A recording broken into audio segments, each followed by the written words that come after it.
파원의 지금 자리 진짜 중요하죠. 세력들이 물량을 딱 잡은 다음에 띄우는 걸 선택했어요. 그런데 띄울 때 장난 아니죠. 보시면 거의 뭐 가격 제한폭까지 위로 움직여주고 있습니다. 장대 양봉을 대량 동반을 하면서 3일 정도 쉬었고 그 다음에 고가 위에서 눌림을 주고 있는데 앞으로 얼마만큼 올라갈지 기대하셔도 좋습니다. 왜 이렇게 파워넷이 빠르게 움직이느냐, 최근에 나온 공시 하나 때문에 이 물량을 정리해야 되는 상황이 만들어졌거든요. 자, 그래서 위로 올려주고 어김없이 물량 한번 털어내고 그 물량 개미 물량 흡수해가지고 올리고 있는 건데, 이 구조를 알면 기회예요. 모르면 당할 수밖에 없습니다. 주가 움직일 때 보시면 좀 가파르게 움직였어요. 바닥 잡고 순간적으로 전고점 신고가를 딱 돌파를 시켰는데, 이렇게 되면 살짝 딱 흔들면 대부분 던지게 됩니다. 무섭거든요. 자, 그런데 그런 자리 그대로 세력들이 흡수를 하면서 밀리는 걸 허용하지 않는 거예요. 그러니까 앞으로 가야 할 길이 좀 더 있다, 이렇게 봐야 되거든요. 물량 흡수하고 좀 강하게 터지는 건 결국 중요한 게 따로 있어서 그래요. 최근 공시랑 데이터를 뜯어봤는데 재밌는 구조가 있습니다. 이 세력들이 잡아놓은 전환사채 물량하고요, 오랜 기간 매집을 했기 때문에 매입 단가가 있거든요. 이거를 비교를 해봤을 때 지금 현재 주가 수준이 있죠. 터무니없이 낮아요. 무슨 얘기냐, 이 물량을 정리할 만한 수준이 아니라는 겁니다. 최소 주가를 몇 배는 띄워놔야 물량이 정리할 수 있는 구조예요. 그러면 세력들의 선택은 주가를 띄우는 건데, 이게 핵심이에요. 결국 올라가면은 어디에서 물량을 털어낼 거냐, 결국 세력들이 노리는 최종 목표가 확인해야 되겠죠. 제가 계산을 끝냈습니다. 그리고 언제 이 스토리를 마무리 시키는지 매가 일정까지 정리를 했거든요. 오늘 영상에서 좀 자세히 설명을 드리겠습니다. 파워넷이 5G로 한번 관심을 받았다가 막 쭉 내려왔거든요. 그때 거래도 거의 없었어요. 자, 그런데 이번에 돌파를 딱 했을 때도 거래가 없었는데 제대로 날리기 시작하면서 거래가 붙었습니다. 이건 무슨 얘기예요? 이제 막 물량을 세력들이 대량으로 잡아놨고, 이 물량 털기를 위해서는 주가를 움직여야 되는 상황이라는 거죠. 아직 세력들이 쥐고 있는 전환사채 물량만 수백억입니다. 이 물량 정리를 위해서 주가를 움직여야 되는데 지금이 포인트예요. 찬스라는 거죠. 왜냐, 이번 주총에서 확인하셨겠지만 역대급 실적 나왔습니다. 이 전략 공급 장치 있죠. 이게 인공지능 데이터 센터, 그 다음에 ESS 시장 쪽으로 확장이 되었거든요. 파워넷 제품이 잘 팔린 겁니다. 역대급 실적 나왔는데 데이터 센터랑 에너지 저장 시스템은 이제 막 시작이에요. 얘들 불붙기 시작하는 겁니다. 그리고 지금 5G가 아니라 이제 6G 인공지능하고 맞물린 거, 요거 인프라 일정이 잡혀 있거든요. 이 기회를 살리며 파워넷 제법 괜찮은 결과 나올 수 있는데, 세력들이 더 띄우기 위한 물량 흡수 과정에서 시간을 끌고 있는 거예요. 결국 세력들의 선택은 하나밖에 없겠죠. 주가를 움직이는 건데, 요새 이런 스토리로 움직이는 종목들 정말 많습니다. 비엘팜텍도 이 전환사채 물량을 정리를 시키기 위해서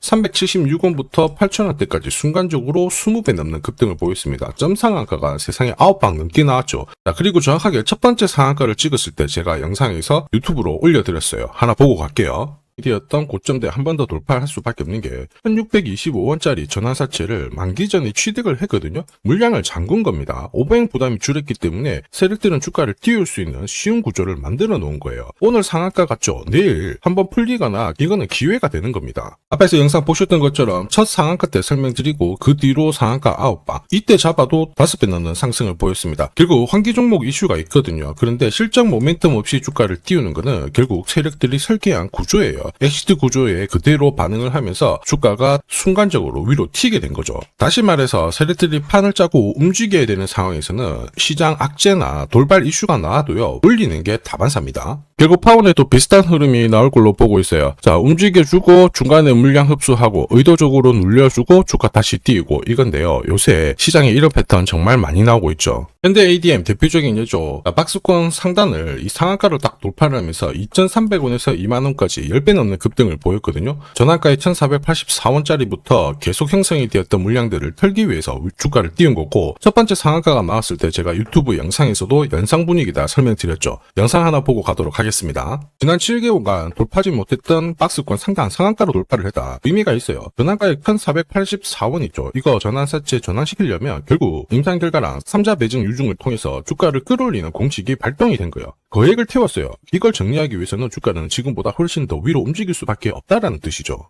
자, 다시 말해서 현대 ADM이 첫 번째 상한가를 기록을 했었죠. 지난 몇 달 동안 형성이 됐던 가격대를 돌파를 시키는 아주 중요한 자리였습니다. 그 뒤로도 상한가가 연달아 한 번, 두 번, 세 번, 네 번, 5번이 나왔어요. 그러면서 2주 만에 350%라는 급등을 보여준 겁니다. 저한테 문자 주신 분들은 연속 상한가가 나오기 전에 제대로 좋은 자리에서 선점을 하셨습니다. 역시 전한가에 이 물량들을 정리를 하기 위해서 주가를 띄운 거죠. 결과적으로 저 하단부에서 본다면 10배 가까운 급등이 나온 겁니다. 성호전자도 1000원대부터 움직이기 시작했다가 지금 기관 쪽에서 ETF 자금도 추정을 하면서 막 움직이기 시작했습니다. 그런데 이 배경에도 역시 전환사채 물량을 상환시키기 위한 주가 상승 이 부분을 보여줬죠. 항상 공시에는 어느 정도 물량이 잡혀있는지 이게 한 번으로 끝나는 게 아니거든요. 자꾸 나눠서 상환을 시키고 하기 때문에 항상 이 흐름들을 체크를 하셔야 돼요. 자, 사실 주식시장이 예전처럼 박스권에 갇혀 있었을 때는 이러한 이슈로 움직이면 3배, 4배 정도가 거의 대부분이었거든요. 지금 불장이다 보니까 10배, 20배 이렇게 움직이는 종목들이 너무 많습니다. 결국 파원에 지금 기회예요. 바닥에서 치고 나갈 때 거래가 붙었죠. 세력들이 물량을 던지지 않았습니다. 지고 있다라는 거고, 이럴 때 2주, 3주 안에 하나의 일정이 나오게 되면 자금을 효율적으로 쓰기 때문에 속도감 있게 주가를 움직일 수 있어요. 올해 같은 경우에는 인공지능과 통신이 만나면서 6G 인프라에 대한 일정이 많이 잡혀져 있어요. 특히 데이터 센터에 들어가는 장비 실적 좋은 거 확인했잖아요. 이제 이쪽 시작이고, 이번에 삼성전자, 퀄컴, 엔비디아가 6G 관련해가지고 표준화 작업이 이루어질 겁니다. 여기에 되면은 앞으로 수주가 더 추가적으로 나오게 되면서 정부도 이쪽 관련해가지고 국책사업 진행할 수 있다 이런 이야기가 돌기 시작했거든요. 수혜주로 엮여버리는 순간 지금 상승폭을 훨씬 더 뛰어넘을 수가 있다라는 겁니다. 당연히 자회사를 통한 배터리 이야기도 괜찮죠. 지금이 딱 주가 올리기 좋은 시기라는 거예요. 이럴 때 필요한 게 세력들이 노리는 최종 목표가인데 제가 계산을 했습니다. 그리고 언제 이 스토리를 마무리시킬지 매각 일정 역시 체크를 했고요. 이게 필요하신 분들은 화면 상단에 보이는 제 번호로 숫자 0이랑 파워 세력이라고 문자 남겨주시면 세력들이 언제 움직이는지 그리고 어디에서 매도해야 되는지 목표가까지 전부 보내드릴 거예요. 이 일정에 맞춰서 대응하시면 고점에서 매도하는 타이밍까지 잡으실 수 있습니다. 제가 100% 무료로 보내드리는데 수급 때문에 전부 다 보내드릴 수는 없어요. 100분께 보내드릴 거라 지금 바로 숫자 0이랑 파워 세력이라고 문자 남겨주시면 됩니다. 자, 그리고 지금 하면 그냥 지나치시면 엄청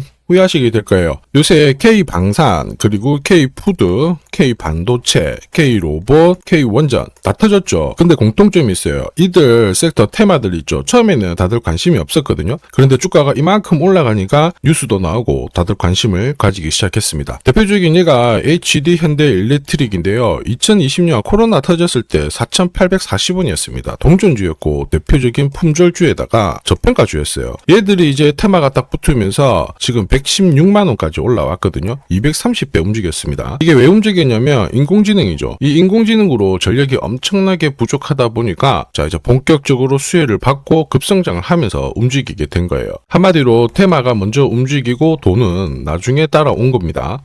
그런데 앞에 설명드렸던 방산, 푸드, 전력, 원전, 로봇 다 따로 움직이는 것처럼 보이지만 아닙니다. 결국 하나로 움직여요. 방금 설명드린 인공지능으로 움직이게 되는 거예요. 일렉트릭도 인공지능이 커지니까 데이터 센터 전력 수요 폭발하면서 움직인 거고, 이런 상황에서 전력을 확보하기 위해서 원전이 필요해진 거죠. 자, 그러면서 우리 기술도 별로 안 움직인 것 같지만 여기 보시면요. 주가가 2,000원 정도 했던 종목이 순식간에 3만원대까지 10배 넘는 급등을 보이게 되는 거고, 자, 그리고 인공지능을 활용해가지고 공장을 자동화시켜야 되잖아요. 그러니까 어떻게 돼요? 로봇이 따라붙게 되는 거죠. 그러면서 레인보우 로보틱스도 보시면요. 17,000원 했던 주가가 93만 4천원대까지 54배 정도가 움직이게 된 거예요. 출발점은 인공지능이었고 확산이 되는 거예요. 그리고 지금 전쟁 이야기 나오고 있죠. 요새 전쟁을 현대전이라고 하거든요. 옛날에 재래식 무기에서 인공지능이 추가가 되는 겁니다. 그래서 드론도 날리고 그 드론을 격추시키는 것도 인공지능입니다. 그러면서 국내 방산업체들도 수혜를 받기 시작했죠. 자, 보시면요. 주가가 하나 에어로스페이스가 15,000원 코로나 터졌을 때 다들 관심 없었습니다. 인공지능 터지면서 위로 확 올라가가지고 165만원까지 110배 가까운 상승을 보인 거죠. 앞으로 전쟁이 끝나면 어떻게 되겠어요? K컨텐츠, K푸드로 넘어가겠죠. 결국 시장의 핵심은 인공지능이 되고, 방금 설명드렸던 원전, 그리고 전력, 그리고 로봇, 방산, 그리고 소비 컨텐츠 전부 하나로 묶여있다라는 게 포인트가 됩니다. 그래서 지금 중요한 게 뭐냐면 이 5개의 테마를 있죠. 하나로 묶을 수가 있어요. 한마디로 걸쳐있는 종목들은 한 번에 다 먹을 수 있는 거거든요. 그래서 지금 제가 하나 찾아를 했습니다. 여러 테마를 동시에 먹을 수 있는 종목 지금 아직까지 크게 움직이지는 않았습니다. 이 흐름을 타면은 아마 본격적으로 움직일 가능성이 높아요. 뉴스 나오고 따라 붙으면은 당연히 몇십 프로는 먹을 수 있습니다. 그런데 지금 자리에서 잡고 간다면 하나 에어로스페이스만큼 그 이상 가능하겠죠. 이 종목은요. 비밀노트 보시면요. 25페이지에 제가 정리를 해놨습니다. 여기 있는 내용 꼭 참고하셔가지고 확인하시면 되고요. 비밀노트 어떻게 받느냐 궁금하신 분들은 구독, 좋아요 한 번씩 눌러주시고요. 화면에 보이는 제 번호 있죠? 제 번호로 숫자 0이랑 노트라고 남겨주시면 됩니다. 제가 구독자님 확인하고 문자 확인한 다음에 비밀 노트 발송을 해드릴 겁니다. 이번에는 올라간 종목 잡으실 필요 없어요. 이제 올라가기 전에 좋은 자리에서 선점하는 구간으로 보시면 됩니다. 자, 지금까지 영상 시청해 주셔서 감사합니다.